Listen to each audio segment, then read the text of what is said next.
Okay, so along the lines of like frameworks and systems, kind of thinking in this direction, something that I've noticed that you do really well that I'm about to implement right now is take your content and distribute it and repurpose it onto other platforms. Specifically, what I want to talk about is LinkedIn right now. So it's a platform that I am starting to get into more and more. And I'm curious what your system is like right now for publishing on LinkedIn. Because like personally, it's not something that I want to go in there and like write something up every day or whatnot. And I'm looking to build out a team similar exactly to what how I do it. All right, yeah, I'll take it over. Let me hear. So for me, at least in my personal brand, I always want to be like the start and the finish. Everything in between, I can have people do it for me, but I want to be part of the ideation process and I want to be part of the like final approval process because I think that allows me to still make it me, but then everything else can be built in the middle. And so on Sunday night, because we only post Monday to Friday on LinkedIn every single day. On Monday night, I basically make a note and send it to the guy who creates a bit of the content and then he does all the posting as well. So in my note, the first day, Monday, is always a poll. Okay. And not because like Monday is the best day for polls, but just because I want to give my guy some more time if he needs to produce stuff and polls are basic. And so you just ask an interesting question, have 3 responses, and then have the 4th response be other, and then in brackets, please comment. And you literally put out a poll, bro. And polls are the easiest impressions you can get. They always pop. Every one of my polls, and like I don't have lots of LinkedIn followers. Every one of my polls is like 3,000 to 5,000 impressions on the platform. I probably have 4,000 connections. And like obviously all my connections aren't seeing it. So it actually pumps polls. So that's always Monday. Then what we'll do is we'll take 2 of my TikToks and I'll select the TikToks typically and I'll put them on Tuesday and Thursday.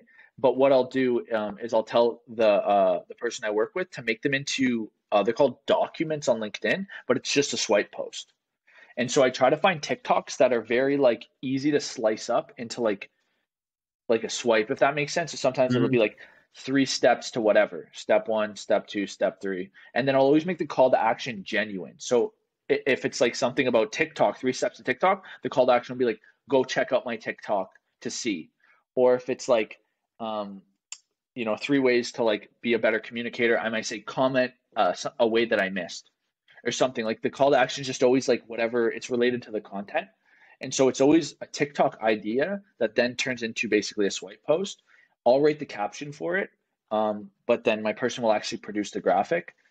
And then we'll usually post one of my TikToks just as a video, but videos suck on LinkedIn. So get this. So like, it's unbelievable how much they suck that like there's no point in even posting them, to the point where like I have a 10% engagement rate and my video isn't getting more impressions. I don't know why they don't pump videos at all, at least in my experience. So my polls, 3,000 to 5,000 views, right? My videos typically under 100 views, but I'll get 10 to 12 likes on it. So the engagement rate's unbelievable, but they just don't care. Don't know why, but they don't push it. And it's like it's a TikTok with the watermark stripped out, so the song's still in the background, and it's just posted. And then, but this is the shit that works the best.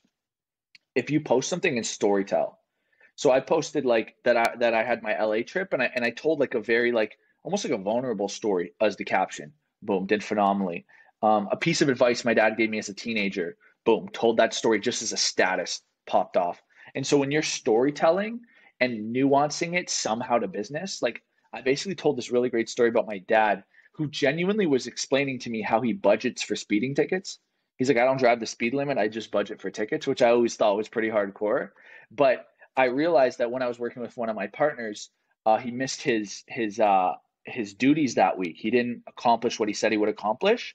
And for whatever reason, that quote came to me. I'm like, when you're trying to get somewhere fast, you just need a budget for speeding tickets. So this is a speeding ticket. We fucked up, but we just got to keep rolling. And as long as we're budgeting like 1 out of 10 weeks, we'll fuck up. As long as it's 1 out of 10 weeks, it's a rate that we can budget for. We're going to be fine. And so I told that story, which was related to business, but it was tied to my dad. And it was like a good moment. And so anyway, Sunday, I plan it all out. My guy will make the 2 graphics, but then he'll just post the other 3 days. And it's as simple as that.